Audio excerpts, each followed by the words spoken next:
We've heard a great deal over the years about the terrible demographic tragedy that struck the peoples of the New World in the Age of Discovery. But who were the greatest and most outspoken critics of the abuses of the natives? Catholic theologians. Let's talk about this issue today on the Catholic Church, Builder of Civilization.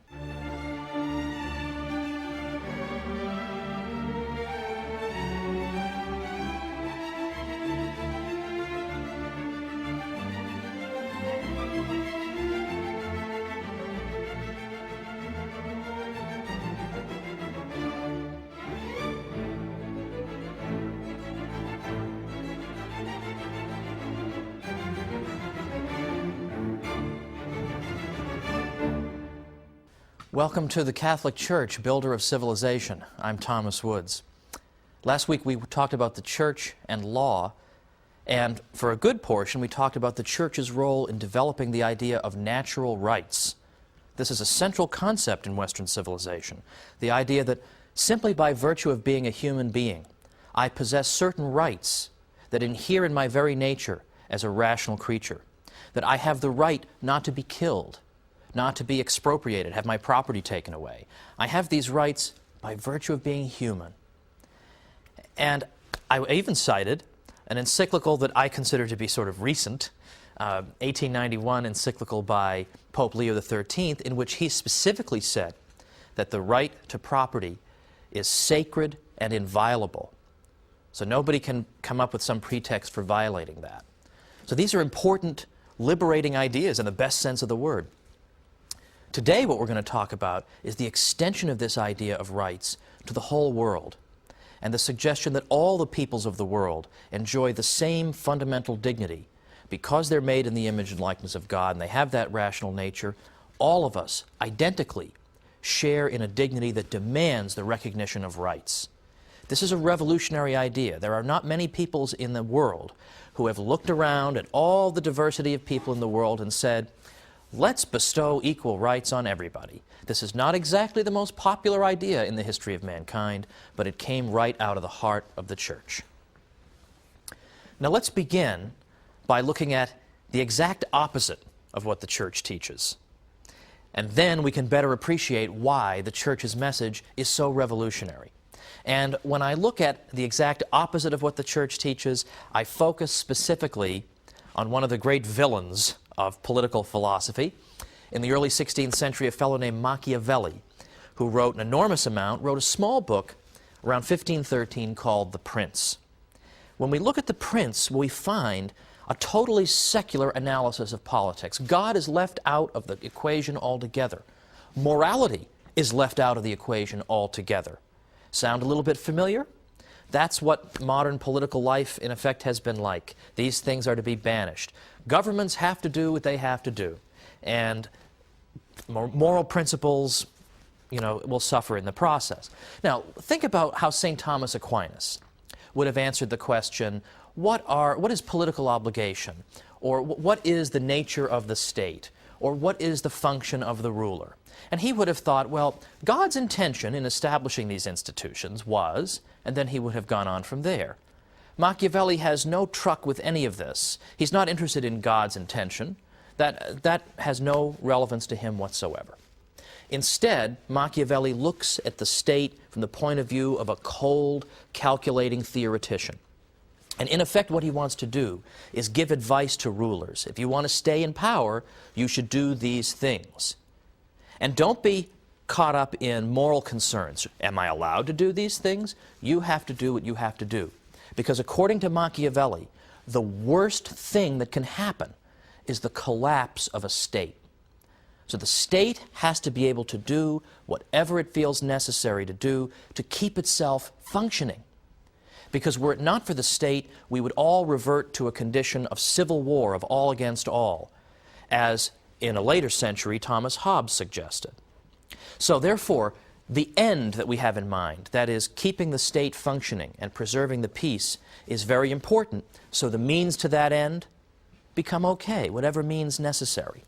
So his advice to the prince is do what you have to do to maintain yourself in power, even if that means lying and cheating and stealing, and even worse.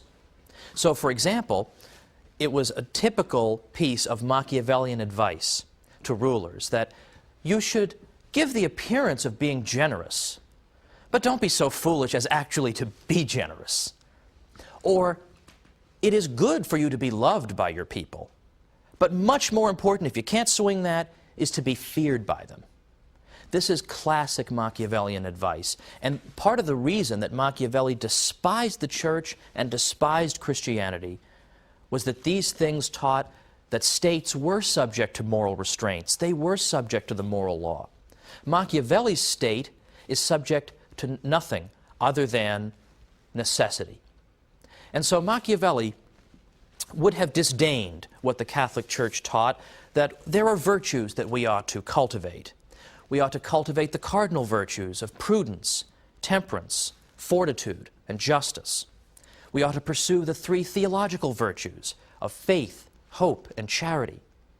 All this falls out in Machiavelli's system, for there is only one virtue for Machiavelli, and that is the ability to survive.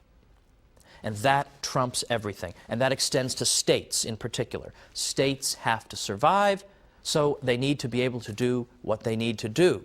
And it is unjust for a state to be held up to moral scrutiny. It won't work, it's impractical, and that, in effect, is Machiavelli's message. Now, the Church condemned Machiavelli's work in no uncertain terms.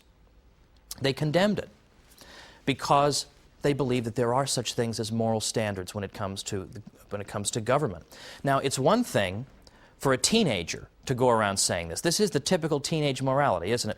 I'm not going to get my moral teaching from any of you people. I'll just live by my own code. You know, every teenager has this view, you know, during the teenage years, and then most of them grow up and realize how stupid they're being. But the typical teenage mentality is, I don't need to read your Bible or listen to your preaching or even listen to my parents. I'll make up my own rules, blah, blah, blah. Now, that's bad enough when a teenager teaches that.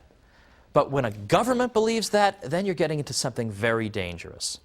So what the Church teaches is that states can not only be held up for moral accountability, but they can also be held up to moral scrutiny in how they interact with other states. There are moral rules that govern how they interact with other states. They can't just do whatever they want or whatever they think is to their passing advantage. They have to be subject to the moral law. Machiavelli would be absolutely livid at this suggestion. But the Church teaches that an absolute, unchanging standard of justice applies to all peoples alike. This, in effect, is what international law is. The idea that all states are subject to certain rules and restraints. Now, let me anticipate an objection here. The fact that you believe that there is such a thing as international law does not mean you have to be the world's greatest cheerleader for the United Nations, because you may be saying, isn't the United Nations made up in large part of a bunch of bozos and dangerous and weird people, and don't they say a lot of strange things, and we would never want to be governed by these people? And I couldn't agree more. In fact, some of you may remember Bill Buckley's old statement that he would rather be governed by the first 2,000 names in the Boston telephone directory than by the faculty of Harvard. Well, I sort of feel that way about the United Nations General Assembly. So I don't mean to suggest that you have to be a big cheerleader for the United Nations. The question is the principle. As long as we recognize the principle that governments are subject to some kind of moral rules, then we can leave aside, for our purposes anyway, how would you enforce those rules? Because, of course, as soon as you establish a United Nations to govern the interaction of states, the question then becomes, well, who's going to govern the United Nations? You haven't really solved the problem. Who's going to make sure the United Nations is doing the right thing? So that's another matter. How do you enforce international law? Perhaps you could try to do it through moral suasion, or threatening to make the offending state an international pariah with whom no one will trade. These are possibilities. Right now, I simply want to look at the principles the Church upheld. Now, in the 16th century, from the 15th into the 16th centuries, Spanish theologians and individuals began to get reports coming back from the New World of Spanish mistreatment of the natives there. And this provoked a severe crisis of conscience among Spain's philosophers and theologians, because they began to ask themselves, how should we interact with these new peoples?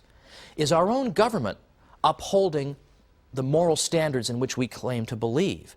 So what it did was it provoked a lot of reflection about the nature of moral obligation. And in particular, the nature of moral obligation on the international sphere. So that is to say, they began asking themselves crucial questions. How should different peoples interact with each other? How should governments interact with each other? Are there absolute rules that should be observed? Well, this interaction between Spaniards and the peoples of the New World provided an unprecedented opportunity for theologians suddenly to entertain these questions. And this is where the idea of international law comes from, as these Spanish theologians are critically evaluating the behavior of their own government. They are deciding that, yes, there are moral rules, and in fact, in some cases, our own government is not obeying them. Now, the very fact that there was a crisis of conscience among Spanish theologians is itself significant. Because think, did Attila the Hun ever stop and say, you know, I shouldn't be looting and raping and pillaging like this. I mean, how dare I do these things? These people have rights just as I do. Well, of course, it never even occurred to him to ask questions like that. Or the Aztecs, for example, who engaged in human sacrifice. We have absolutely no record of any soul-searching that occurred in Aztec civilization, of people stepping back and impartially evaluating their own society and saying, you know what, maybe we shouldn't be ripping the hearts out of people. You know, maybe this is the wrong thing to do. Maybe this is a barbaric custom. We have absolutely no indication of any such critical tradition there. And yet, within the Catholic Church, when Spanish theologians look at the behavior of their government in the New World, that's exactly what they do, is they begin asking these questions and they begin saying, should we behave this way? And are there, in fact, general rules we should observe that apply to all peoples? Attila the Hun didn't believe in rules that apply to all peoples. There were rules that applied to him and rules that applied to everybody else. And that has been the typical way peoples have understood their interaction with the world. We are the good people, everybody else is a barbarian, and we treat them accordingly. So this is an advance of no small significance. Now, we're coming up to the break, but when we come back, we're going to meet a figure of extraordinary importance, Father Francisco de Vitoria, who was a professor at the University of Salamanca, to which I have referred many a time. And it was Father Francisco de Vitoria who gave us the very first treatise in history on international law, setting out these principles. So let's come on back and look at that here on the Catholic Church, Builder of Civilization.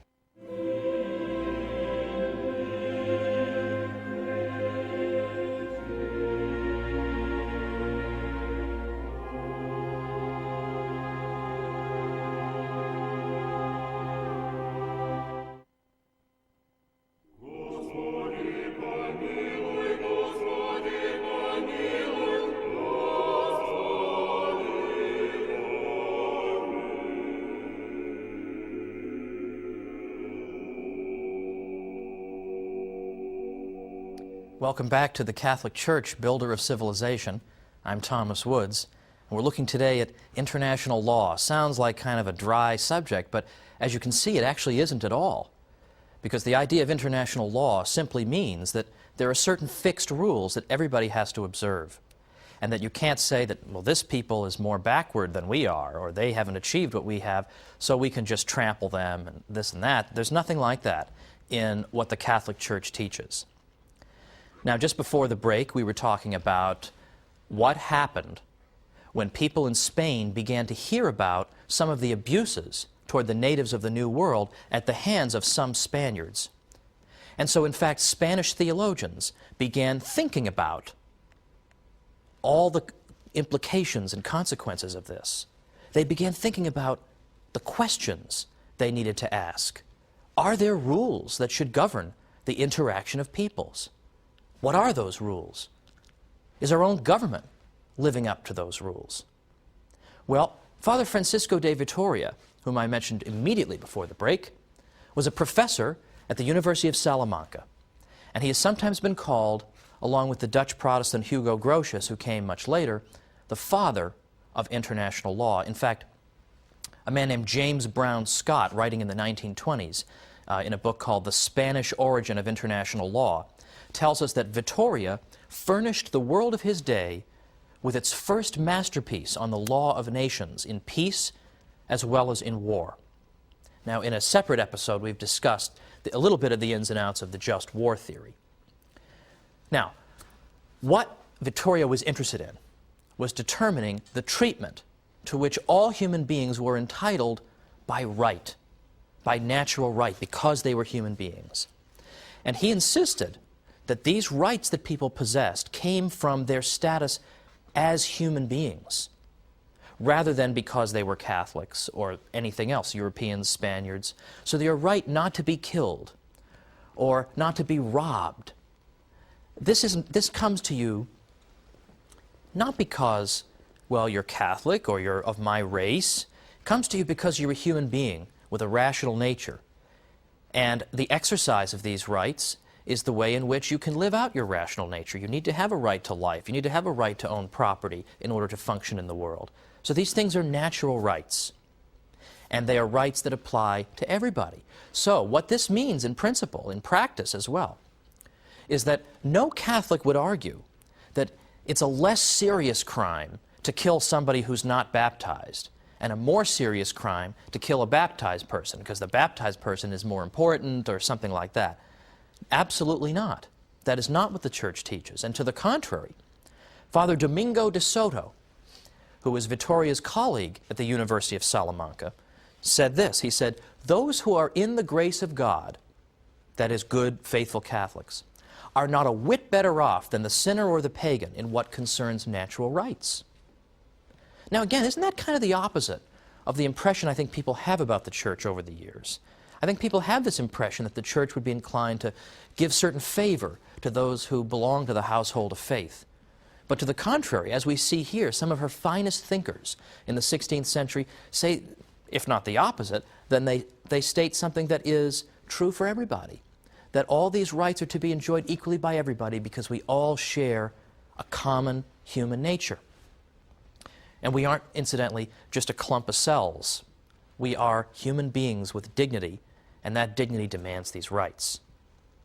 Now, what does Vitoria conclude, looking at the situation of his government and the peoples of the New World? He said that the peoples of the New World, because they were human beings, just as we Spaniards are human beings, they were equal to us. They were equal to us in matters pertaining to natural rights. They owned their lands by the same principles that we Spaniards own our own. And he also argued that, and incidentally, his fellow scholastics agreed with him, Domingo de Soto, Molina, and others, that pagan princes ruled legitimately. That is to say, if a pagan king has committed no other crime, he can't simply be thrown out and deposed because he's a pagan. Now, that, too, I think is the opposite of what people think. People would think that the Church believes that if a ruler is non-Catholic, they can just go in and throw him out and put a Catholic there. Well, in a certain way, I mean, I bet in the United States we wish we could do that sometimes, but that's not what the Church teaches. What the Church teaches and what Vitoria teaches here is that each state has the same rights as any other, the same rights to self-government, and is under an obligation to respect the rights of others. So regardless of the religion of the ruler, if that ruler has committed no other crime, nobody has a right to just topple him for no reason other than he's a non-Catholic. You can't simply do that. Now, Vitoria and his supporters also believed that the idea of natural law existed not just among Christians, but among all peoples. Now, natural law, of course, is the idea that there are laws that are in effect written in our human heart that we simply know. When you're a child, you know these laws. You know when little children are running around, they're saying, "Hey, that's mine, give it back." They understand certain aspects of what it means to be just and fair, that I had this property first, and it's unjust for someone to confiscate it from me. And they understand perfectly well that if they take something from somebody else, they cry when you punish them, but typically they understand the punishment. They don't say, "Mom, Dad, I have a whole philosophical argument against why you're punishing me." They know in their heart they've done something wrong. Well, we have these senses of what is right and wrong. We also have the Ten Commandments in our own tradition. But according to Vitoria, the Ten Commandments are really spelling out principles that practically any people, really, if they reflect long enough, will understand and appreciate. And because we all possess this kind of sense of right and wrong, a basic sense, then this basic sense can become the basis for international rules of conduct. And these rules of conduct can morally bind even those who've never heard the gospel, or never heard of the Ten Commandments, or had even rejected the gospel, because we're basing ourselves on the idea that we all ultimately know that sheer conquest is wrong, and looting and pillaging is wrong. We know this because God has imprinted it on our hearts, and this becomes the basis for a common understanding of international obligation. Now, that is to say that peoples such as the peoples of the New World were thought to possess this basic sense of right and wrong, summed up in the Ten Commandments and in the Golden Rule, and so we could interact with them on the understanding that they understand these principles, but we have to understand and live according to them too. So what this means is that in the 16th century, Spanish theologians looked at the behavior of their own civilization. They held it up to critical scrutiny, and they found it wanting. They looked and said, we have failed to live up to the absolute moral standard that binds all people. They proposed that in matters of natural right, the other peoples of the world were their equals, and that the commonwealths even of pagan peoples were entitled to the same treatment that the nations of Christian Europe accorded to one another. Now that is something extraordinary in the history of the world, and we in no way wish to make light of what happened to the peoples in the New World, because many of them perished, sometimes in terrible circumstances, oftentimes due to disease, a non-volitional source, sometimes due to overwork, and it was something terrible in some ways, what happened to a great many of these people. But the very fact that the Spaniards could step back and say, my people have failed to live up to an absolute standard, is something new in the world. A historian named Louis Hankey wrote a book called The Spanish Struggle for Justice in the Conquest of America. Now that's a strange title, isn't it? But what he's talking about is precisely what we've seen here. The Spanish theologians' attempt to devise rules that would bind everybody and that would establish justice in the world. And their ability, the Spaniards' ability to look objectively at these foreign peoples and recognize their common humanity was no small achievement. In fact, this type of impartiality, this ability to look at the peoples of the world and be willing to apply the same rules to other peoples that you apply to your own, and that you would abide by the same rules that you expect others to abide by. This impartiality is not exactly embedded in every civilization. In fact, we need look no further, for example, than the American Indian cultures, which, for whatever their merits, did not possess the ability to look impartially at the world and hold themselves up to a common moral standard. The Harvard historian Samuel Eliot Morison said that the Indians of the same region or language group did not even have a common name for themselves, and that each tribe called itself something like "we the people" and referred to its neighbors by a word that meant the barbarians, or sons of she-dog, or something equally insulting. Well, if that's your view, that you are the people and everybody else are the barbarians or sons of the she-dog, how are you going to be able to come up with impartial rules governing both you and the barbarians? It's not going to happen. So the idea of an international order of states, some large, some small, of varying levels of civilization and refinement, operating on a principle of equality, one toward the other, this could not have found fertile ground amid that kind of narrow chauvinism, a kind of chauvinism that has been all too prevalent in the history of the world. So it's thanks to the Catholic conception of the fundamental unity of the human race that we're able to think in terms of universal principles governing all peoples. So when we criticize Spanish excesses in the New World, therefore, it's largely thanks to the moral tools provided by the Catholic theologians of Spain itself that we're able to do so. The Peruvian poet Mario Vargas Llosa, when he spoke about these Spanish critics of their own government's policy, he said this: They fought against their fellow men and against the policies of their own country in the name of a moral principle that to them was higher than any principle of nation or state. This self-determination, this capacity for criticism of your own civilization could not have been possible among the Incas or any of the other pre-Hispanic cultures. In these cultures, as in the other great civilizations of history foreign to the West, the individual could not morally question the social organism of which he was a part. Well, let's conclude now by saying that we have seen that in theory, the Catholic Church has set up and established and defended these universal moral principles. And perhaps they have been observed in the breach at times, but these are the principles. And the additional principle, of course, is that there's to be no forced conversion. That's in canon law. All these things are Catholic principles. What we're going to see next time is an aspect of modern history that's often been forgotten, when anti-Catholic or atheistic states in effect establish the opposite principle, that people have the opposite of rights because they're Catholic. Because they're Catholic, they can be imprisoned or tortured or killed. And we are once again going to see this glorious witness of Catholics in the face of devastation. Join me for the Catholic Church, Builder of Civilization.